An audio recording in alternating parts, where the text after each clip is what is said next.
Hello, one and all, and welcome to the Huddersfield Town Social. We've got the usuals back this week. My name is Greg Marah. Joining me are Cameron Pope, Ian Kilroy, and Kaye.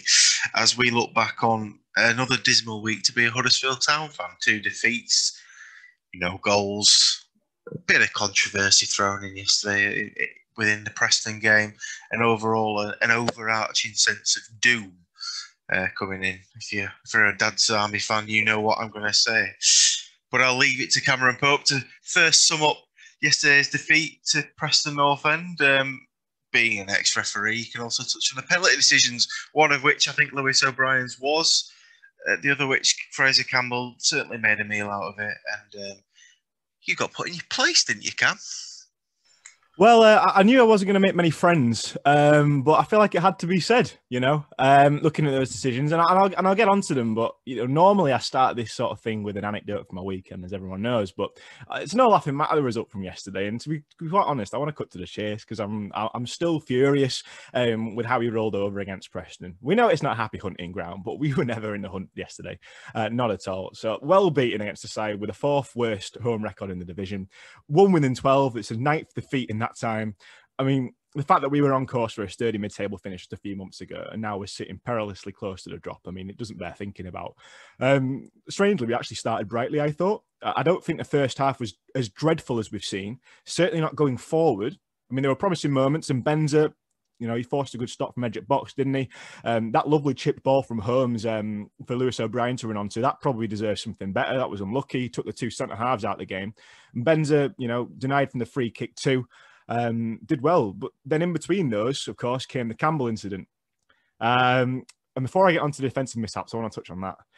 Anyone who follows me on Twitter will have seen my opinion on this already. Anyone who follows Chris Fountain on Twitter will have seen my opinion on this already. And for those who haven't, I'm not convinced at all.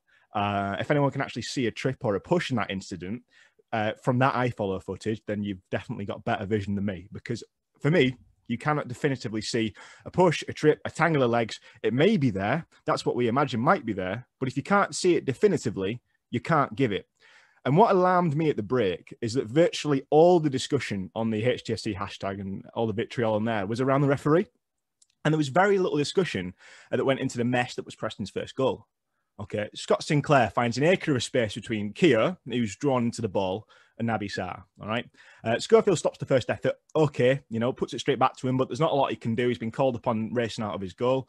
Potts' rebound is weak. Sarr fluffs it on the line. Individual error. It's a calamity. But that's not the worst part. The worst part is that Preston did the homework and they did exactly the thing we cannot deal with, and that's negating to press us with the ball in the defence.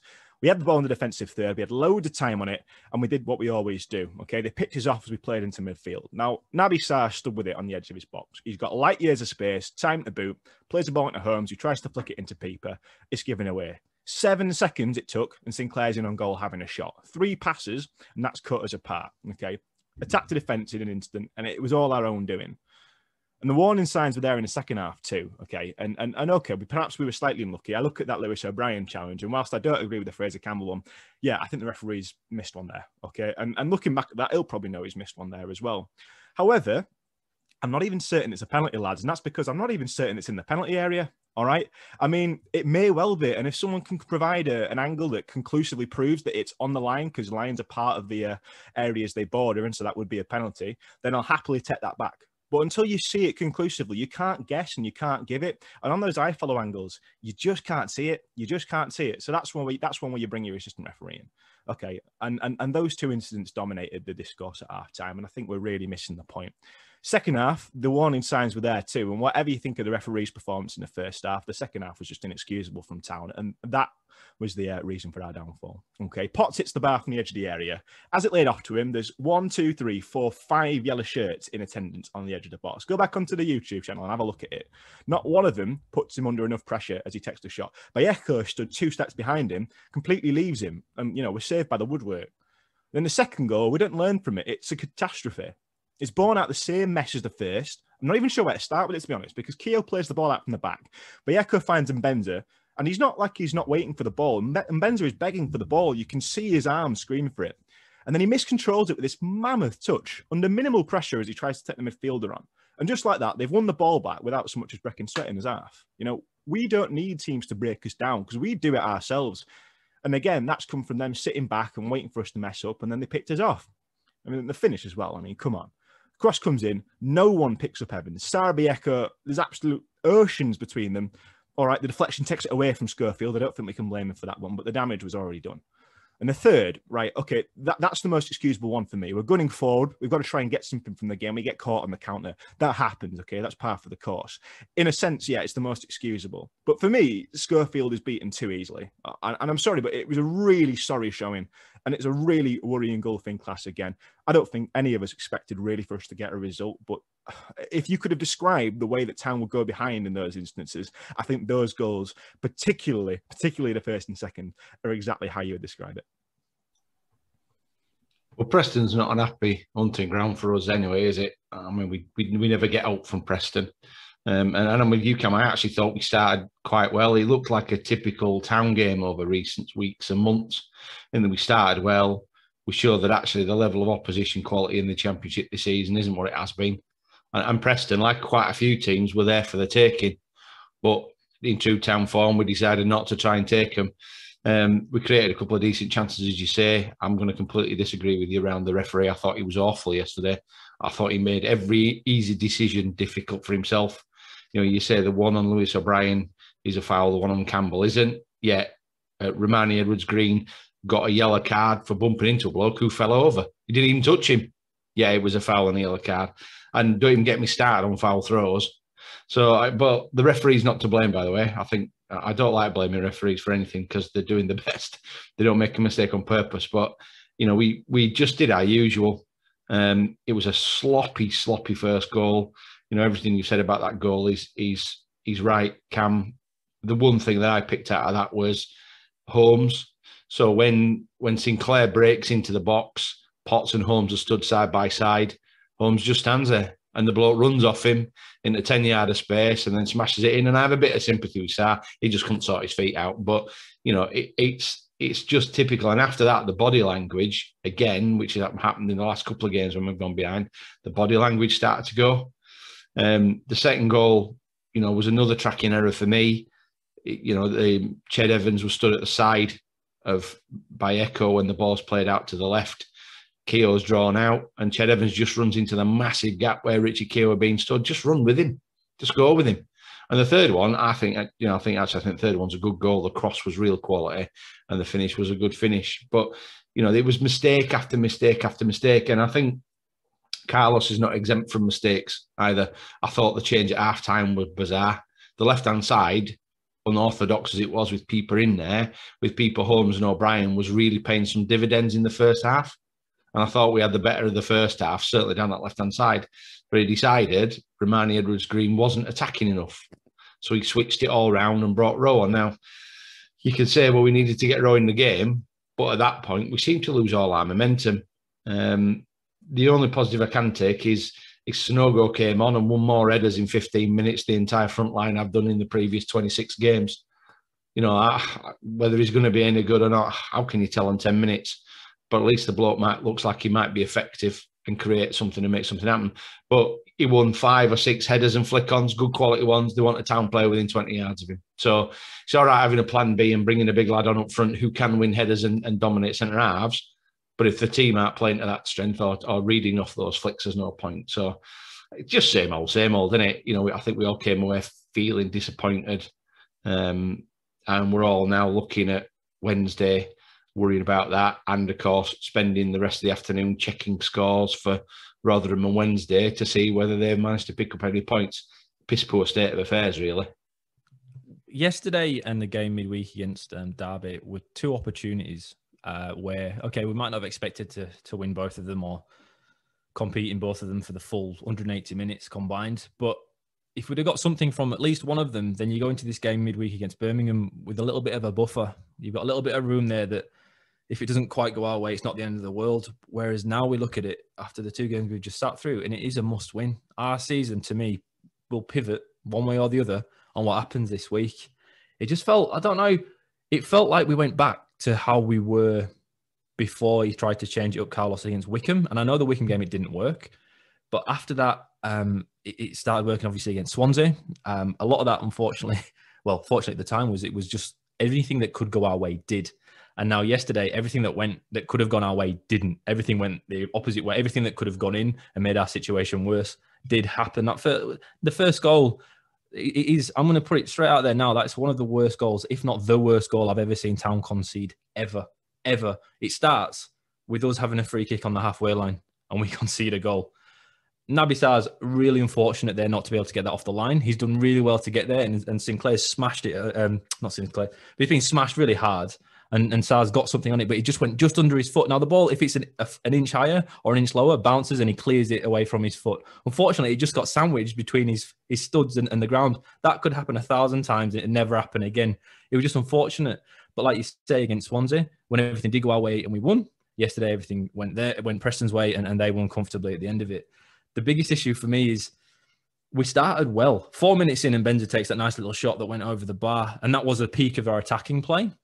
To me, Cam, you're a referee, so I won't be too harsh on him. But I thought that first one, the Campbell penalty shout, to me, you can see what he's done in that Campbell's run through there. And he slowed down on purpose and started dragging his legs. Where he goes down is his back leg. He lifts up higher than it would in a natural run.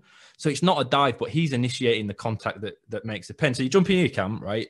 Is that a penalty if the attacker goes out of his way to encourage contact? Because that's what happened to me. He ran across him, he slowed down and waited for him to hit him.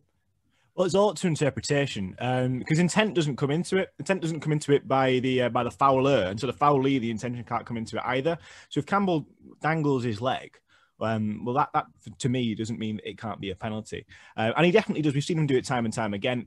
Probably doesn't help that he does it maybe a few too many times, and it doesn't always work in his favour. This is quite a common occurrence to see Campbell hit the deck after trying to initiate the contact. So he slowed his run down. He's left the legs hanging, and so if he's done that, he's entitled to do that. And the defender clips him. The defender's got to react to that, so that's a penalty. And if I see a replay that shows exactly that, and he slowed it down, and he's left the leg out, and he's taking him, then yeah, for me, you know, the referees might disagree, but I think that's what the rules are stating is a penalty, because he's tripped him and you can't trip an opponent. However, the issue I have is that, okay, referee is 10 yards away from that in real time. Assistant referee is just perpendicular to it. For us, on those, you know, I refereed for 7 years and I cannot see any contact in that. And so it's like, it's not like VAR has given it and we've got to overturn it. You've got to find that conclusive proof in the first place. And for everyone who had the same view as us on iPlayer, I just can't see.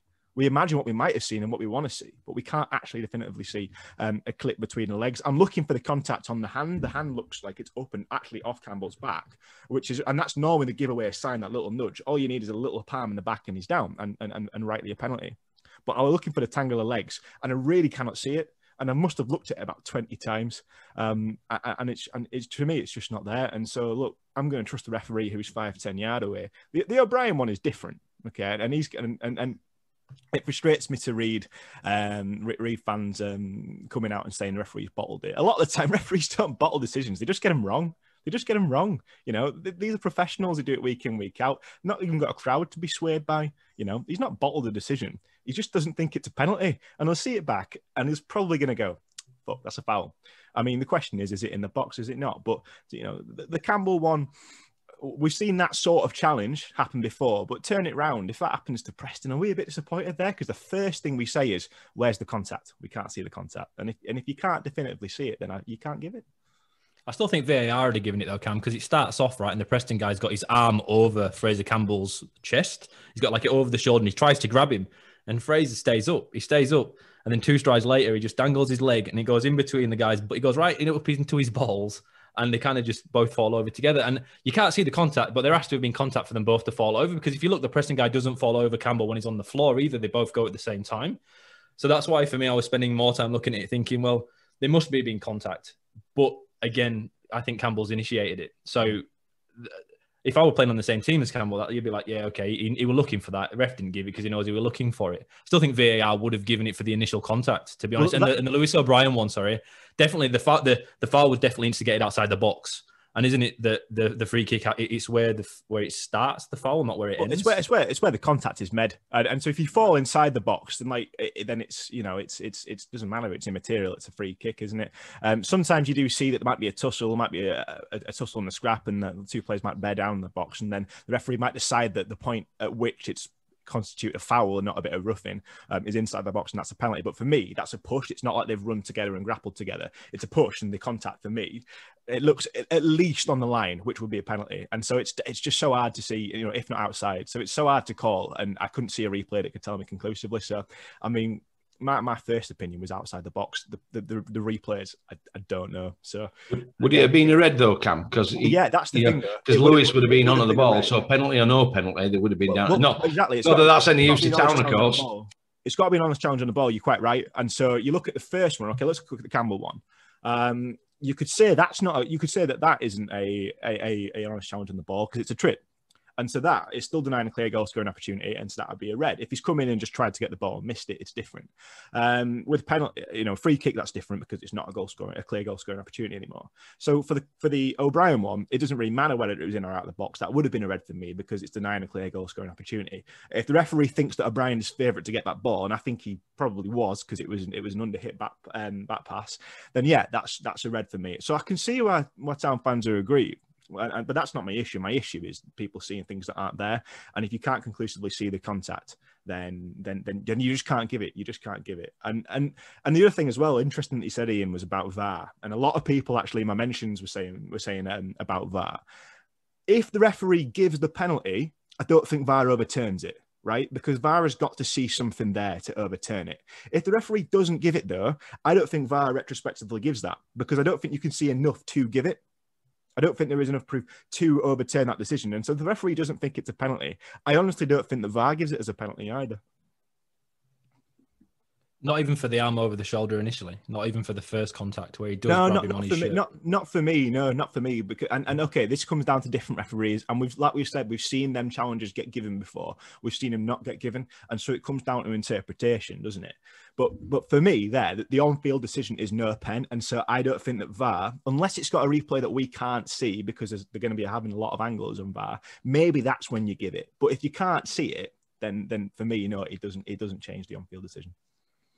No, it was so frustrating because I thought we started okay for that first 20 minutes. And to me, it was because we totally, like I say, we went back to what we were doing prior to the Wycombe game, back to Carlos Corberán standard 4-3-3. He likes to play this way, as we've all seen all throughout the course of most of the season. But what he did change a little bit is the press wasn't as high. We weren't pressing as full as sometimes we do. The chaos in that first 15 minutes where we overload and smash people down both wings wasn't there. We were a little bit more reserved, which is probably why we looked better. We looked okay. But it's just on that first penalty shot, we started opening up a little bit. We started pressing a little bit higher. And that's within 2 minutes we concede and fall 1-0 behind. That's exactly what happened. As soon as we open up, which is such a concern, if we try and dominate at 0-0, if we try and dominate and press high, we get sucker punched every single time. And the most worrying part of it for me is that it's the same fucking way every time we do it. The gap between the right back and the centre back, normally Kaye, is awful. That's how it works. One way. That's one issue that we have. The second issue that we have, that we always conceded goals by, was fucking about with it at the back, passing around too much. Like for the first goal, we've got it and we've passed backwards and we've somehow managed to concede from a free kick on our own, on the halfway line, that we're in control. It's unbelievable. I don't understand how you can concede a goal from there. I do generally not understand how that is possible, but we managed to do it. We managed to do it pretty easily.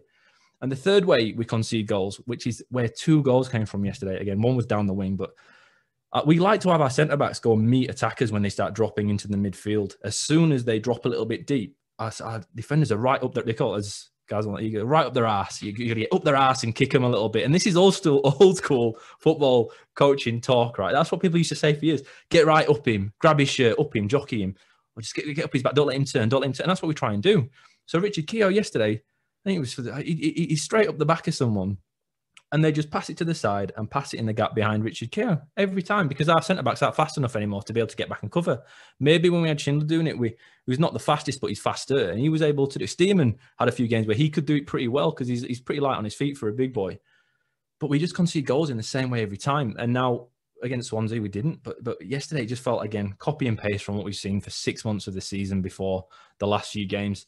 And it's so worrying. I thought Swansea was a turning point for us. But when you see us do the same things over and over again, the problem to me now is not the players. It's the system. It's a systemic issue. The way we need to play to attack in Carlos Corberán's system creates deficiencies with the defence. And someone said, looking at where we are compared to last year, we've conceded, I think, 2 goals fewer, but we've only scored the same amount. And we're on the same amount of points from 33 games as we were last year. So it's very, very similar. But for some reason, it feels like we're a lot worse in defence and a lot better in attack. But we're not statistically. It just looks that way. We have to work so hard to score goals, as we all talk about. It takes 58 passes to bag one. Yet we literally gift goals away in 3-4 passes because we're out of position so often in the wing-back role. We love Pippa. Pippa's fantastic. He's the best attacking outlook we've got other than Naby Sarr when he's up there at all. But when they do go forward, they leave gaping holes at the back, and teams have worked us out now. Preston defended so narrow. So narrow. They knew our danger was Pippa. We tried to put everything down that side. Pippa playing on the left-hand side for a change. With Lewis O'Brien and Dwayne Helms, we tried to go down there so often. And what they kept doing is Pippa would show left, so if he was going to run the outside. But everyone knows he's going to cut in. You could tell it was an uphill battle that I didn't ever feel we were going to get back into. I never felt like we threatened to get back into the game either, did it? And we've seen that a lot of Huddersfield Town the last couple of years, and the players know that. The staff know that. I think that, again, the flapping's back. The flap is back, and it's really weird at this point of the season going into a game like we've got coming up this week. We're fragile. We are very, very fragile.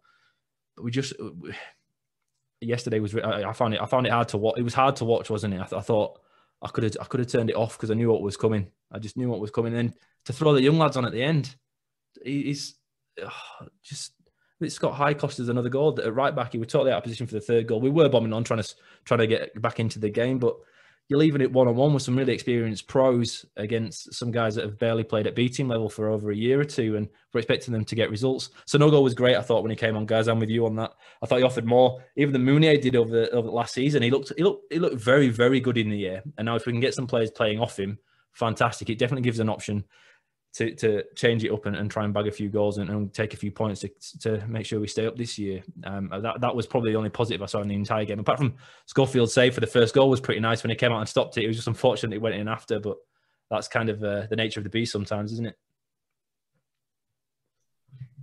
That free kick on the halfway line, it's funny. Connor and I were talking about this in the last game.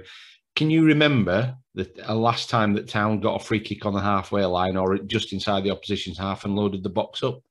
You take into account how big and strong Sarr is, and actually he's been effective-ish at set pieces. We don't take that option. I watched Rotherham the other night, and Rotherham caused problems for the opposition by doing those kind of things. What we do is we get on the halfway line and then play it backwards.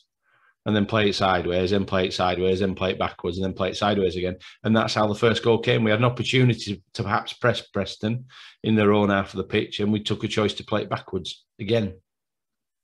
It was awful, guys. And it's actually, I noticed it yesterday. If you watch Preston, they played quite direct, but they did pass around a little bit at the back. But where they pass around at the back was they got up to the halfway line first before doing it. They drove out quite far. They didn't pass around on the edge of the box.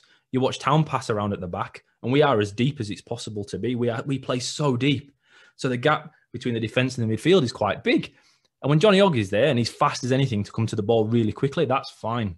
But we miss Johnny Ogg because when he's not there, Baeko isn't as fast. So when he's coming to try and get the ball from the defenders, because the gap's so big, it gives Preston time to cut the passing lanes up or to get up his arse again and stop him with the easy ball. But the way Preston did it, which was really, really impressive to me, they pressed so high before they started passing around at the back that they could hit strikers' feet first time. And that's what they're looking for. They're looking for the striker coming deep into the midfield to flick off to a winger, to run back into the space where the centre-back was at.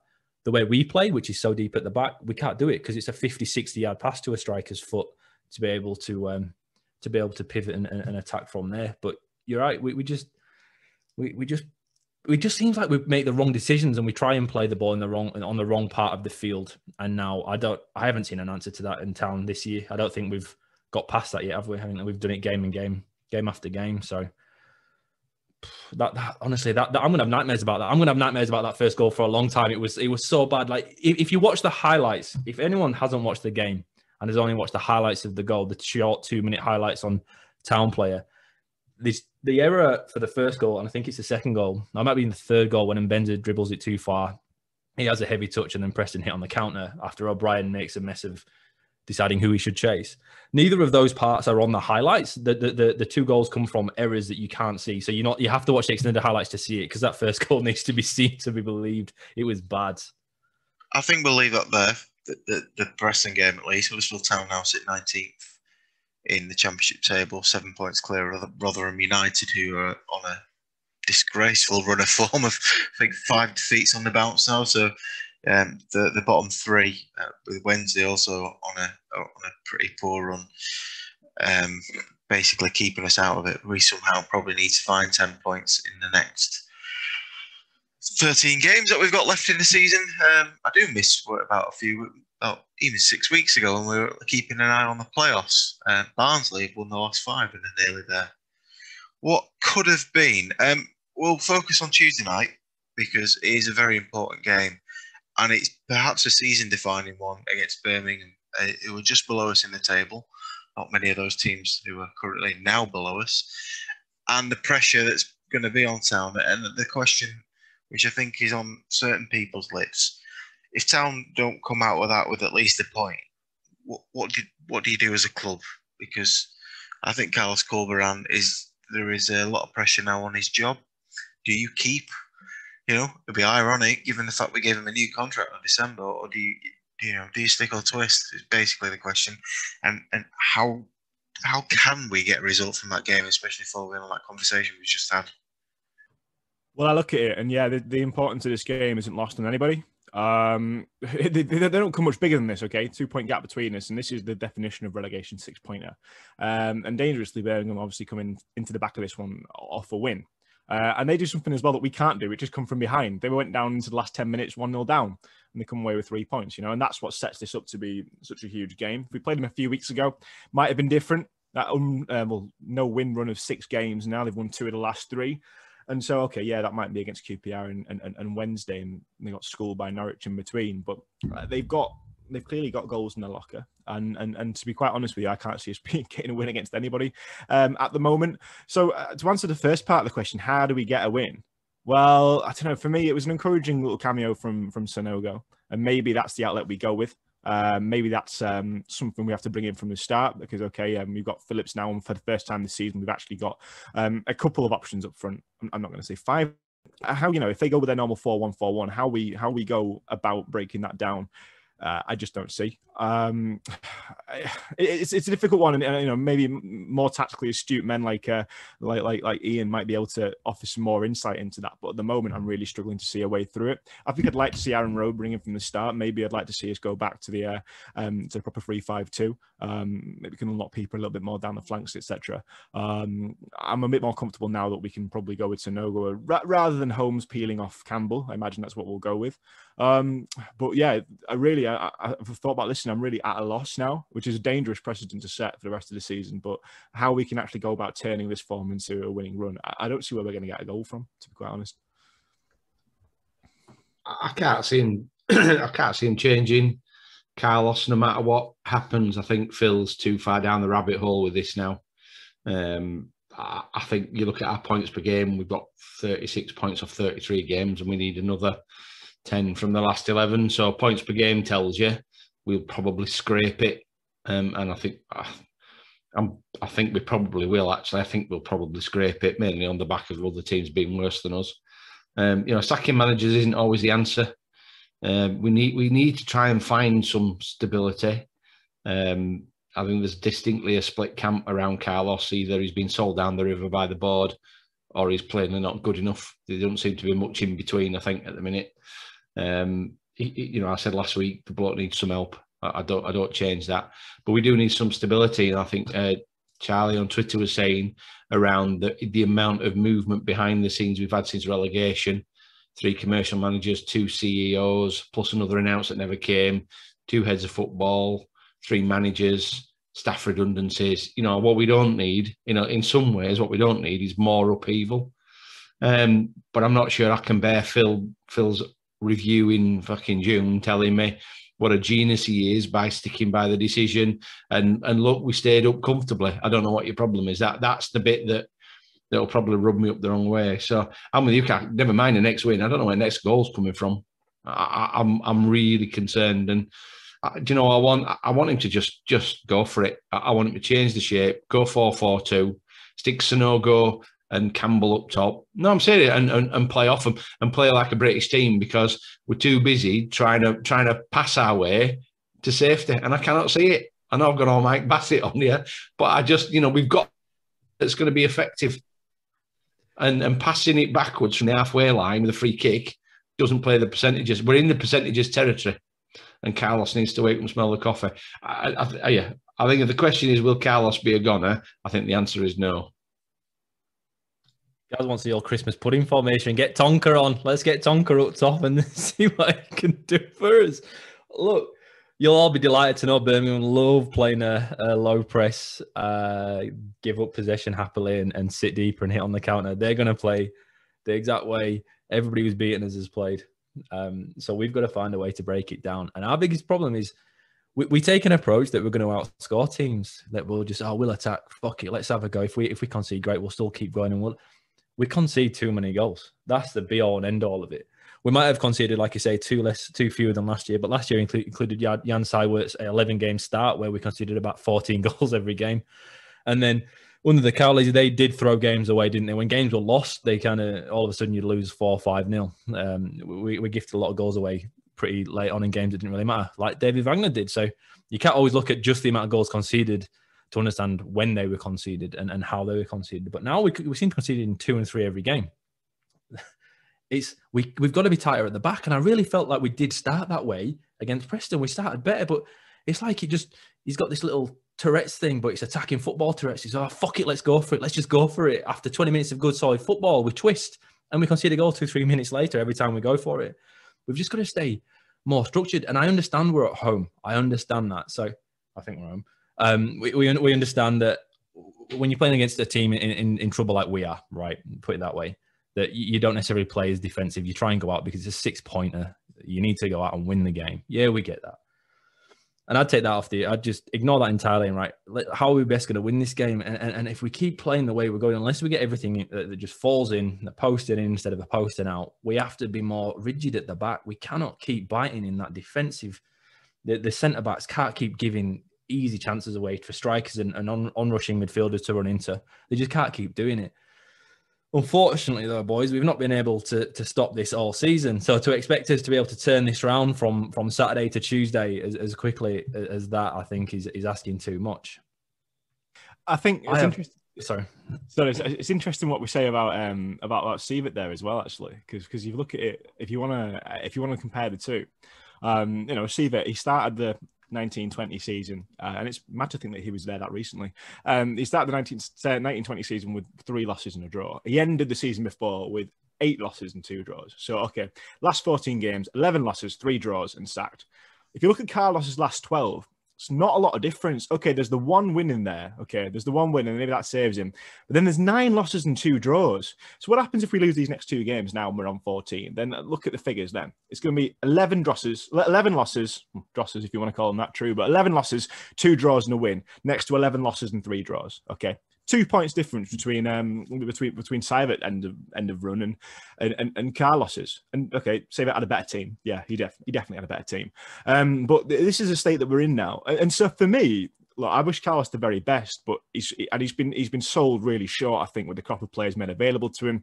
Who knows how good his philosophy might have been if he'd been able to recruit the way that he would have wanted to, and to the standard that he wanted to, and technically proficient players able to execute his system. But we'll never know that. And the fact is, he hasn't got that to work with. Okay, he's got B-teamers, and he's got a playing squad far below the quality of that of last season. And he's proven, unfortunately, that he can't adapt to it. He can't turn us around. He can't lift heads once we go behind. You can see his frustration at it, but he's not the man to take us forward. Okay, and I'm not saying that he should have done better. I don't know if he could have done better on what he's been given, and I don't know what he's been promised, because it's probably not what he's got. So for me, I think it is the end of the road, and we do need a firefighter to come in now, unfortunately. And I hate to see it, but I mean, I'd hate to see Town in League One more than that. So I think it has to be done now. And I feel for Carlos, and I hope he goes on to good things, but this just isn't the job for him. Has he been unlucky with injuries, Cam? Well, has he been unlucky with injuries? I don't know, because really I think there was probably a bit of naivety there, because we haven't got a big squad. And playing this murder ball, the number of soft tissue injuries we've had this season, and yeah, okay, we got unlucky with certain injuries too, serious injuries to senior players. But then again, we're crocking players like no tomorrow, and we don't have the reserves to do that. We obviously don't have the players who are quite ready for such intensity. And so that was an oversight, I feel. I think we should have prepared for that. If we didn't have the backup, then that wasn't a way to do it. We had to find another way to match the intensity. And so, yeah, okay, we can say he's been unlucky with some injuries, but also a lot of them are self-inflicted. And maybe it's not that we don't have the players who are fit enough. Maybe we don't have the support staff in there. I know we get a weekly mentioning, don't we, for Dr. John Eager, and this is my time to throw his name into the hat. We obviously don't have the support there to look after these players, and so really, I don't think we can play the injury card too much because we have brought it on ourselves. I mean, what do you think, guys? Do you think he's been lucky with the injuries? Well, DTS made a point before the I Follow commentary yesterday of reeling off the entire list of injuries. I was overjoyed to read that Tommy Elphick's nearly back to fitness. I mean, come on, fuck's sake. He has, and the only one really that could possibly have made a difference on form before injury, though, is Karoma anyway. The other injury, the other players that are injured, what have they added to the team? No, Schindler, God love him, the bloke's a legend. But I'm not sure he's much of an upgrade on Kaye or Stearman if we're playing the formation Carlos wants to play anyway. So, Karoma aside, I think it's a red herring, if I'm honest. How dare you? How dare you link Schindler with Richard Keogh? The man's a Adonis. Richard Keogh's rubbish. Does not compare to my boy Schindler. He's not as attractive, Greg, that is for sure, is it? Not as good either. No. Never will be. Sorry. Ian, interject. No, it was just on the injury front, right? I when we started the season, on-field performances were high energy. Everyone was at it. Everyone was overperforming. And you saw how much the fullbacks got back and forth, and you're thinking, shit, how are they doing this? Where are these guys come from? That doesn't happen anymore, does it? We don't have that same energy. And I do wonder if the injuries took so much of a toll early doors in the training methods that we've dialed that back a bit. And that's why the results on the field aren't necessarily as good as they were at the beginning of the season either. I wonder if he's dialed it back somewhat just to protect players instead of what we were doing early on, even though it worked, because we were going to run out of men very quickly if we carried on going as we did through December and January, where every week it was somebody else getting injured, and Danny Ward getting injured again and again and again. I saw someone yesterday say, he's got a new injury now, hasn't he, Danny Ward? Is it his cat? I don't know what he's done. He's done a second injury. And someone said, how's he managed to get injured? He's already injured. And somebody else just said he must have bent down to pick his wallet up, and that must have done his other leg in. And now that obviously hasn't gone on, but I thought it was a little bit of a chuckle there, because it was so bad over that couple of months when our form was really quite good before Christmas. It was that 9 out of 10 form, and then it really curtailed off, didn't it, a little bit after everyone went missing. So I blame the injuries, and I wonder if again he's still trying to justify 9 out of 10, desperately justifying it. I will justify that until the end of this season, until Carlos isn't here, and even then I'll bring it back up. It's never going away, because up until Christmas it was fantastic, but it's just too many people got too many injuries, so he had to dial it back, guys, and that's why maybe he's not as good now as he was before Christmas. Clutching at some straws there, Ian. Jesus. No, I think in a way it's a fair comment on our injuries, but it's also a fair comment to say what Gaz has just said. How much difference would that mean? Josh Karoma's the only player who's really performed to what we'd say would be a very good standard this season. I don't think a lot of players can look at how they've performed. Someone like Lewis O'Brien's season's not been extremely well. He hasn't replicated this form of last season. But maybe Harry Toffolo is probably the other one you could say before his red card had a really good season. Not a lot of them have. Peeper's been up and down. Defence is what it is, and the attack is what it is. There's no spine to our team, and I think ultimately that is causing us a lot of issues. Going back to what Cam was saying, Ari, Carlos, I do think the pressure's on him, but I don't think we will twist, because I don't see how anybody coming in. I think, and I don't want to say it's ego, but if Phil twists and brings in a British manager, he's going to have people like me going, why did he get rid of Danny Cowley? Because you had a proven English manager 9-10 months ago who had worked his way from the bottom to the top. He's a proven winner. You got rid of him for an experiment that's failed. I saw someone, I think Rob Manning put on Twitter something about getting rid of a pragmatic manager when you were nearly bankrupt in Lou Bakari, and bringing in Nick Wadsworth, who was supposed to bring you amazing attacking football, and I'm no way comparing Carl Scarborough to Mick Wadsworth, because I think that's very disingenuous. But there is similarities. We have the option to be pragmatic and be, I don't want to say British, but be a little bit more conservative and focus on getting decent results and building on something, and we chose the wrong direction. And I will continue to back the Cowleys until that whoever it is out there wandering the moors comes home, because he followed me on Twitter and I'm very happy about that anyway. Speaking about the state of things, and it's something that we were discussing yesterday on the group chat. We got took called a load of negative bastards quite a few months ago when we were doing all right. I don't want to go all Chris Whitty and say we're ahead of the curve and that, but in the last couple of weeks we've seen the West Vale Sports Club kind of outrage, which is hilarious. We've seen the kind of hilarity in defeat, but the state of things right now are quite grim. And when you see a lot of the most positive people even now turning against the club, former and current owners, and the way it's being run, you've got to start thinking, when season tickets are about to be renewed, what the hell kind of position are we going to be in come August, potentially, when we've got up to 10,000 people in the stadium?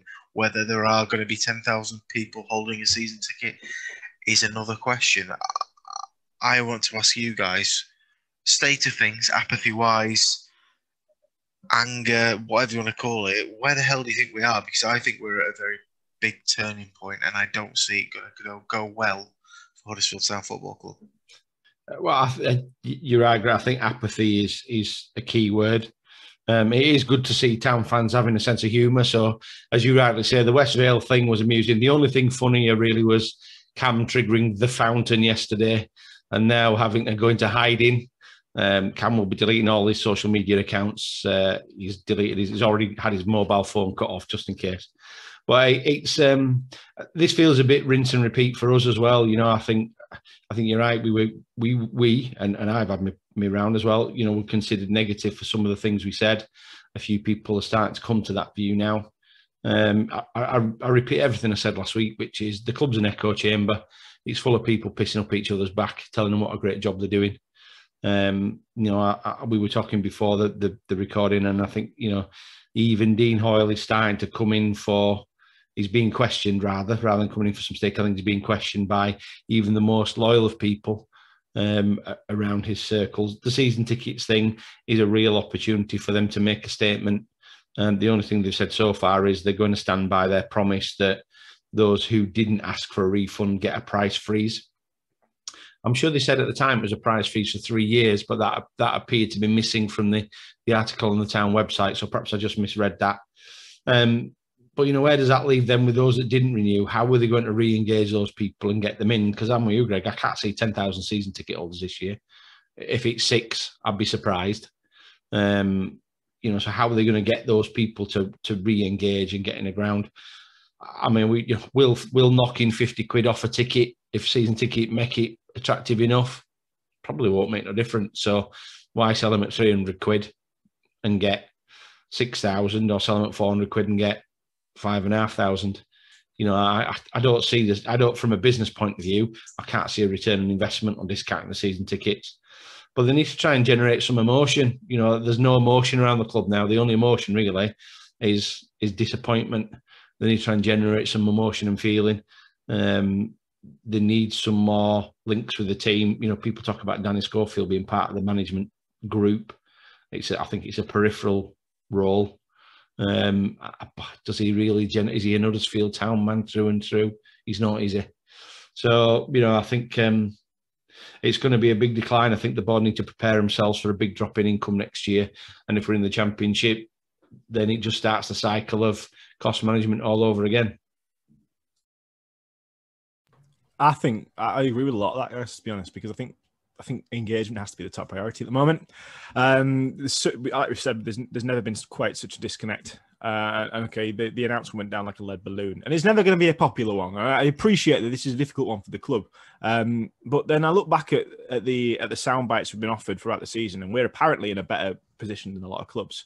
So that I would want that to be reflected in the offer to supporters, because I'm not being funny. The clubs need supporters through the doors because they're going to vote with their feet and their wallets next season. You know, if this continues, and of course, okay, it does depend on the divisional status, doesn't it? But you know, I didn't renew because of work. But if I had renewed, I'd probably be a little bit disappointed now, especially if I was a family of 3 or 4 and I spent, you know, close to or up to £1,000 on my season tickets, and I'd had an iFollow stream, and so. Okay, it's not a full announcement, and so it's hard to give a full analysis of it, isn't it, really? All we've seen so far, though, is that nothing has changed. And yeah, okay, Town's season tickets are cheaper than a lot of Championship clubs. We said before we came on air, didn't we? We were discussing some prices, and I was shocked to see Middlesbrough's last season was nearly 600 quid. So yeah, okay, it is cheaper than a lot of clubs, absolutely, and we are fortunate in that. And maybe we've been blessed with very cheap season tickets for the season before that, and so maybe we have to be realistic. But if it's £250 for those who faithfully stuck by the club, put their money in when it was a hard time for everyone, and then renewed, well, I hate to think what it's going to be like for the rest of us.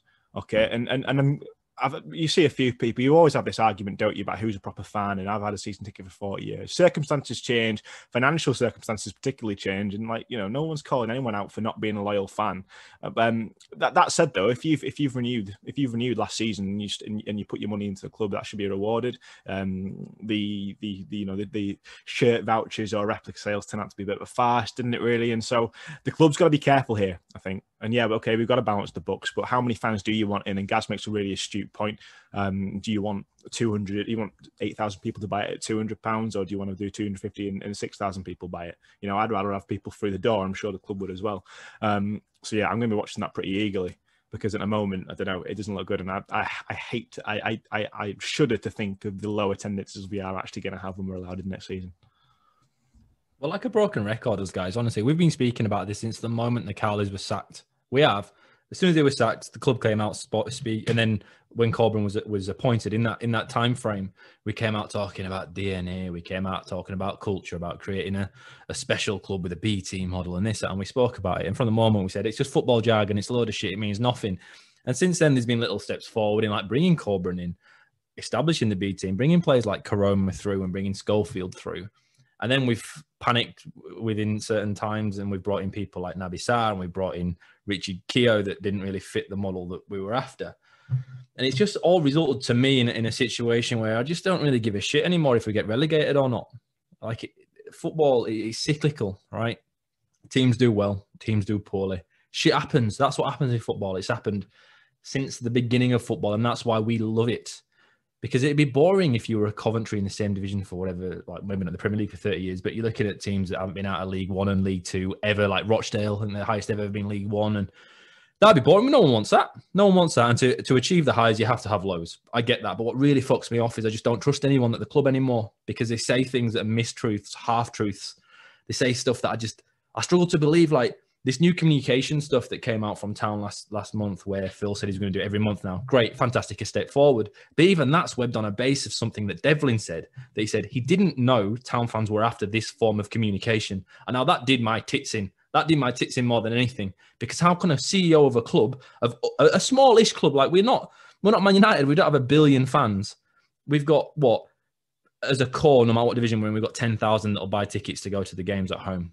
And that appreciates up to, what, 18,000 if we're doing really well. And Premier League, you get a few floaters in, we get that.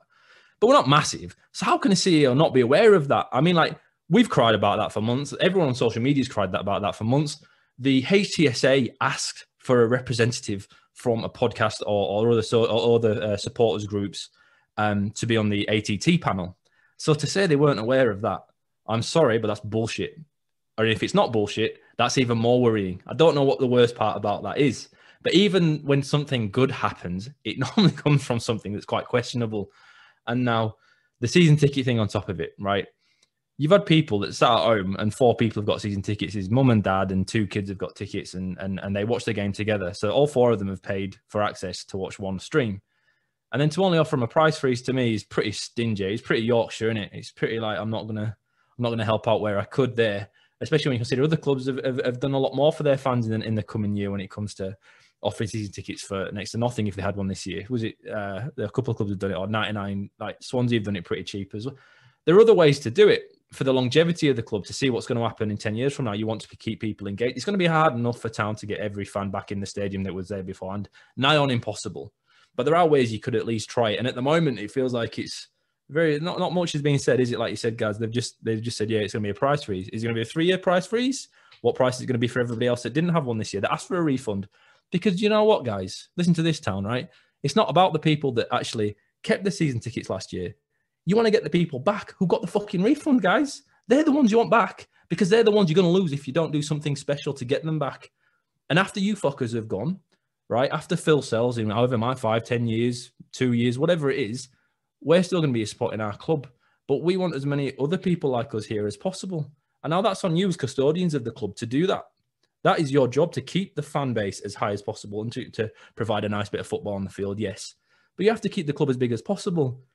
The guys that asked for the refund last year are the ones you're in danger of losing. So let's do something to get them back, yeah? Let's try and entice people back into the stadium, because they're the danger. And as everyone knows, it's more expensive and more difficult to get somebody to come back who has left. Maybe it's a little bit different because it is just a refund in a COVID year, so it won't be as difficult to get them back. But it will be if you don't do anything. So come on, guys, try and get them back, because we might suffer from this for a long time to come. All the research that I'm seeing around, I'm involved in a retail business, is that disposable income is likely to increase in 2021. People who still are employed generally haven't spent any money. They've been at home. They can't go out. Even those on furlough have found themselves in a better position. So I think you're right. If we engage people and there is more disposable income, the club can find other ways then to perhaps generate some brass beyond the season ticket. So, maybe my point there, that what difference is knocking 50 quid off? Well, perhaps you're right, and perhaps it's an investment in getting him through the door, so you can then look to generate more income off the back of it. The problem is, there will be people who realise there's more to life than football. I know the situation that we're going in. It's all right for Ian being sat in a country that's nice, warm, sunny, and you can go to the pub and go to football games at the minute. But there will be people. It's a life-changing experience, and people are realising actually life's too short to be to go and watch football. I'd rather go out with the family. And I think football's a habit, isn't it? I had this conversation with Furby, who's been on here a few times offline, and about what we do next season. And I think we were both probably 60-40 about getting a season ticket, because both of us didn't bother getting one this season. And there's so many caveats to next season. It's up to 10,000. If you get more than 10,000 season ticket holders, are you going to go to every game? Does it then make it worth it? There's so many caveats still to happen with COVID that I think people might just wait for another season, especially given the football that's on offer. And it's a results business. And if we were comfortable mid-table, we wouldn't be having these conversations. But we're no longer comfortable mid-table. And it always seems to happen with Town when it comes to renewing season. We're always crap. The only season we've ever done well is the season we went up. Even when Wagner first came, we had quite a few big blips when people were going to renew. So, but the club then did the whole Wagner revolution thing, didn't they? So they actually pulled a rabbit out of the hat. It's going to be interesting to see what happens the next few weeks, because given all the very unscientific polls about people renewing, it seems to be 2/3 will and 1/3 won't, and that's quite significant, even if it's just a load of whinging gits on Twitter. Anyway, thank you very much, gentlemen, for showing your faces on this Sunday morning. Thank you very much to everyone who listened. We shall be back next week, hopefully with some better news. Hopefully we'll have found some points miraculously, and we would have crushed Birmingham and left them closer to the relegation zone than we are, and we'll be in the 40s by then. But who the hell knows? Gaz Camp, Ian, thank you very much for